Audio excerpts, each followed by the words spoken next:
Hi friends, welcome to my channel. இன்னைக்கு பார்த்தீங்கன்னா என்னோட பாப்பாவுக்கு வந்து ஃபர்ஸ்ட் டைம் நாங்கள் மொட்டை அடிக்க போகிறோம். மொட்டை அடிக்கிறதுக்கு முன்னாடி நாங்கள் என்ன பண்ணுவோம் அப்படின்னு பார்த்தீங்கன்னா, எங்கள் ஊரில் இருக்க குலதெய்வம் கோவிலுக்கு போய் பொங்கல் வச்சு முடி கட் பண்ணி வச்சதுக்கு அப்புறம் தான் பாப்பாவுக்கு மொட்டை அடிக்கவே ஆரம்பிப்போம். சரி, பாப்பா வந்து மொட்டை அடிக்கிறதுக்கு என்னென்ன அலப்பறை பண்ணுறாங்க அப்படின்னு சொல்லிட்டு வாங்க இந்த வீடியோக்குள்ளே பார்த்து தெரிஞ்சுக்கலாம்.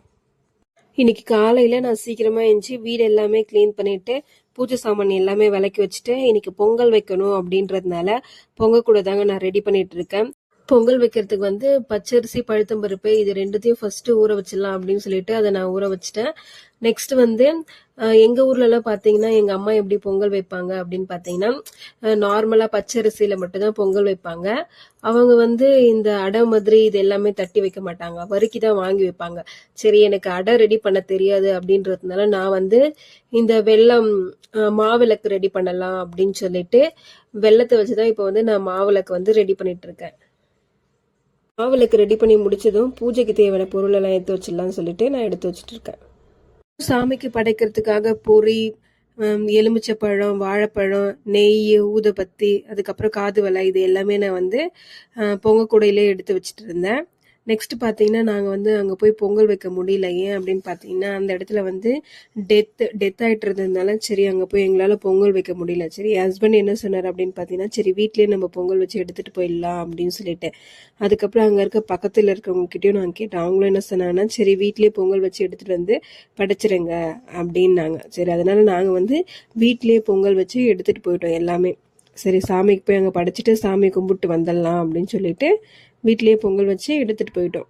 நானும் என்னோட பாப்பா, என்னோட ஹஸ்பண்ட் 3 பேருமே வந்து கோவில் கிளம்பிட்டோம். கோவில் பார்த்தீங்கன்னா பக்கத்துலேயே இருக்கிறதுனால நாங்கள் 3 பேருமே நடந்து தான் போனோம். அங்கே போயிட்டு சாமிக்கு எடுத்துட்டு வந்த பிரசாதம் இது எல்லாமே படைச்சிட்டு பாப்பா பேர்லயே அர்ச்சனை பண்ணிட்டு நெக்ஸ்ட் என்ன பண்ணாங்க பார்த்தீங்கன்னா, அங்கே இருக்க ஐயர் வந்து அந்த பால் தடவி பாப்பாவுக்கு முடி கட் பண்ணி சாமி கிட்ட வச்சு பூஜை பண்ணாரு. பூஜையை முடிச்சுட்டு அதுக்கப்புறம் கோவிலை சுற்றிட்டு நானே ஹஸ்பண்ட் எல்லாம் அங்கே இருக்க பிரசாதம் கொஞ்சம் சாப்பிட்டுட்டு அப்படியே பிரசாதம் எல்லாருக்கும் கொடுத்துட்டு நாங்கள் அப்படியே வீட்டுக்கு கிளம்பிட்டோம்.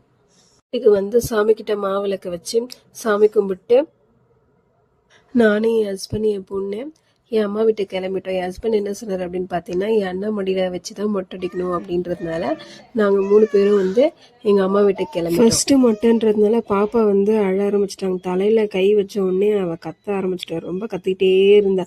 சரி, என்ன பண்றது அப்படின்றதுனால எங்க அண்ணி என்ன பண்ணாங்க அப்படின்னு பார்த்தீங்கன்னா, வீல்ஸ் அந்த பஸ் வைக்கலாம், ரைம்ஸ் வச்சா பாப்பா கொஞ்சம் அழறத நிறுத்துவாங்க அப்படின்னு சொல்லிட்டு ரைம்ஸ் வச்சு சரி அழாதமா கடை கூட்டிட்டு போறேன் அப்படின்னு சொன்னாலும் அவங்க கண்ட்ரோல் பண்ணவே இல்லை, அழுதுகிட்டே இருந்தாங்க. சரி, இது வேலைக்கே ஆகாது அப்படின்னு சொல்லிட்டு நான், என்னோட அண்ணா, அக்கா, அதுக்கப்புறம் மாமா எல்லாருமே என்ன பண்ணோம் அப்படின்னு பார்த்தீங்கன்னா, பாப்பாவை நல்லா டைட்டாக பிடிச்சிட்டு கவுத்து போட்டு அதுக்கப்புறம் மொட்டை அடிக்க ஆரம்பிச்சிட்டோம். அவர் தலையில பிளைட் வச்சோடனே எனக்கு ஒரு மாதிரி படப்படப்பாயிடுச்சு. பாப்பா எங்க அசைக்கிடுவாளோ அப்படின்னு சொல்லிட்டு ஒரு பயத்தோடவே நான் வந்து பிடிச்சிட்டே இருந்தேன். எனக்கு ஒரு மாதிரி பயமாவே இருந்துச்சு. அதுக்கப்புறம் என் மாமா வந்து நான் வந்து பிடிக்கிறேம்மா அப்படின்னு சொல்லிட்டு அவர் மாத்தி அவர் வந்து கொஞ்ச நேரம் பிடிச்சிட்டே இருந்தாரு. இவர்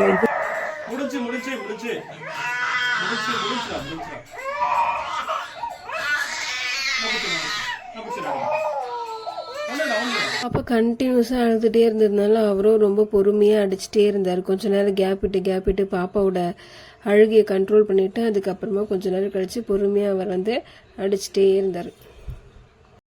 ஸ்டேஜுக்கு மேலே பாப்பாவுக்கு ரொம்ப முடியவே இல்லை. தாத்தா காப்பாத்துங்க காப்பாத்துங்க அப்படின்ற மாதிரி கத்திட்டே இருந்தாங்க. சரி, எப்படியோ ஒரு வழியாக நாங்கள் அவளை டைட்டாக பிடிச்சிட்டு மொட்டை அடித்து முடிச்சிட்டோம். ஒரு வழியா பாப்பாக்கு நீண்ட போராட்டத்துக்கு அப்புறம் மொட்டை அடிச்சாச்சு. அவங்களும் அழுதுட்டே இருந்த டயர்ட்ல குளிச்ச உடனே தூங்க ஆரம்பிச்சிட்டாங்க. நீங்களும் உங்க வீட்டில் இருக்க குட்டீஸ்க்கு மொட்டை அடிக்கும் போது அவங்க என்னென்ன அலப்பறை பண்ணாங்கன்னு சொல்லிட்டு மறக்காம எனக்கு கமெண்ட் பண்ணுங்க. அப்படியே இந்த வீடியோ உங்களுக்கு பிடிச்சிருந்தா என்னோட சேனலை சப்ஸ்கிரைப் பண்ணுங்க. நெக்ஸ்ட் வீடியோல பார்க்கலாம். பாய் பாய்.